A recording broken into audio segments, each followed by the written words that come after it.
Let's go over some basic settings to get a microphone set up in OBS Studio. That way you can start making videos and not waste your time remaking videos because the sound quality is terrible. First thing you can do is you can go to obsproject.com, go over here to the help menu up here in the top right. You can click on that. You can go to certified devices. You click on that, you can see that you have the type as a microphone, manufacturer, and device. In my case, I'm using this Shure MV7 Plus. I end up buying it used. I wish I just would have bought once, cried once. You can buy this as just the microphone with the adapter here, or you can get it with a desktop kit or boom. I bought it like this used, and then I end up buying a desktop stand off of Amazon. You can do it however you want, but a few things to keep in mind is that you can see here first, it's certified for OBS Studio and it's Zoom certified. It's a podcast microphone and it's XLR and USB-C. XLR part I'm not using, but I did buy it because if I wanted to and I had an audio mixer, I could mess with more of the microphone. But I'm not singing. All I'm doing is doing talking. So I just need it for podcast style sound. So I just use the USB-C. But again, this is more of a hybrid microphone. So that's one of the reasons I got it. If you end up getting this microphone, you can go to the support tab up here, go down to software and firmware. You're going to want to get the Motiv Mix app. So just type in Motiv Mix in the search window here and then hit enter. You want to download the latest version. I already have it open down here. Now there's a full mode and a compact mode. I have it defaulted to open in full mode. You can change that and I'll show you how to change it. But when you open it in full mode, it gives you some tips right away. So it gives you 4 tips to start with. So the first tip is to keep the microphone 6 to 12 inches from your mouth. You can hit next. Tip 2 is limit the types of devices used at the same time. Tip 3 is limit the number of applications open while recording. And then tip 4, if you want more, you can click on here. I'm going to hit done. To adjust this microphone, I can hit these gears right here. I'm going to exit out of that for a second. If I go to the Windows tab up here, I can go to switch to compact mode, and that opens that same thing, which is all you're going to use to adjust this microphone for right now. So you can see that the input is this Shure MV7 Plus.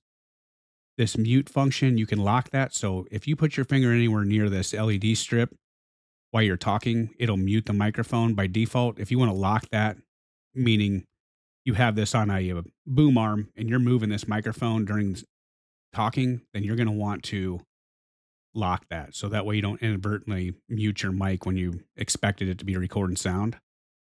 Right here, you can see that I'm running the latest current firmware. If you need to update it, you can update it here. Everything else I leave as default for the podcast settings. You can change it as necessary, but I have filters in OBS Studio, so I'm not too worried about it. This reverb, if you have a question what these are, don't be afraid to click on them. So there's the tone, the reverb. If you just hover over the eye, gives you an idea what this does. I'm not using it. I have it turned off. The real-time denoiser, that just removes unwanted background noise from speech. So it should be turned off for singing or acoustic instruments. Well, I'm not singing and I don't have acoustic instruments, so I leave that on. The popper stopper, it reduces plosives, so loud pop that occurs with certain consonants. So it's optimized for speech and best turned off for instruments. In my case, I'm not using instruments, so I'll leave all that the way it is. You can close the application if you want. It's saved in the microphone, but for now I'm just going to minimize it. And then go to OBS Studio. OBS Studio, you can see here that I'm recording my desktop because I have this display capture under sources. But you're going to go to settings, go to audio, and then select this microphone as your input.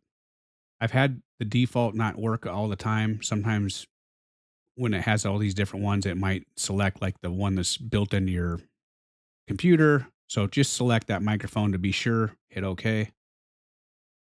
And then under your mic settings over here, there's these 3 little dots. If you click on those 3 little dots, this is where you can add filters or delete filters. So go down to filters, click on that. And then you can hit the plus sign here to add filters. This very last thing is just to plug in. So it adds more functionality with the equalizer. I don't use it. If you don't like a filter that you have up here, you can trash it. Like, I'm not using the compressor. I have the real-time denoiser turned on the microphone, so I don't see any reason to use it. because I haven't noticed a difference. So I just leave the compressor off. If you had a cheap condenser microphone like I had, or you may want to use this compressor to adjust that. So that just limits the peaks of your when it kicks in. But I just used a limiter as a backup because a limiter keeps it from maxing out the sound. I'll show you that in a second. So I just use a 3-band equalizer. These are my settings. The high I have at plus 2 dB. Depending on which video you watch, they'll say that the higher you go here, the more newscast sounding it may sound like. But if you say a bunch of words with S's, it can, I guess, cause issues too. But extreme doesn't sound good. Extreme the other way, I don't think sounds good. So for me, to add a little bit of clarity, I just go with plus 2. And that seems to work okay. The mid, this is where you can make it sound more like a podcast, is what many people say, and I agree with it. So if you take it like this, then maybe that's a little bit too podcast. If you take it like that, that clearly doesn't sound like it. So I just start at -4. Again, you can play with these settings. You don't have to go with this. This is just to give you a baseline. You make the video, see what you like, and adjust these as necessary. The low, let's say you have a real high pitched voice and you want to add a little depth to it. You can go higher here, but if you get too high, then it's muffled. Say you have a real low voice to start with, maybe you want to take some out of it. But again, the extremes, I wouldn't recommend the extremes. I just go with plus 2 dB, and this is what gives me a good baseline. So adjust those as necessary. If you want to see what it sounds like without any of that, I'm not going to worry about shutting off the expander, but if I shut off the 3-band equalizer, this is what the microphone sounds like straight out of the factory. It doesn't sound terrible, and it's way better than a cheap microphone. So, but I like having the 3-band equalizer, so I turn it on. The expander just drowns out background noise. So like if I had an HVAC fan, which I don't in this room, if you click on it, you can adjust it. So the ratio I have set to 4:1, it comes pre-set up at 2:1. Everything else I left the same. So the attack, the release, all that. If you want to learn more about any of these functions, you can research it right in OBS Studio. You can go to their website or you can just Google it. The limiter just limits the peak sound. So if I close this, you can see here that no matter how hard I yell, it doesn't matter because it won't max out past this part right here. So it just limits the microphone so you don't have clipping, things like that, or distortion because you got too loud.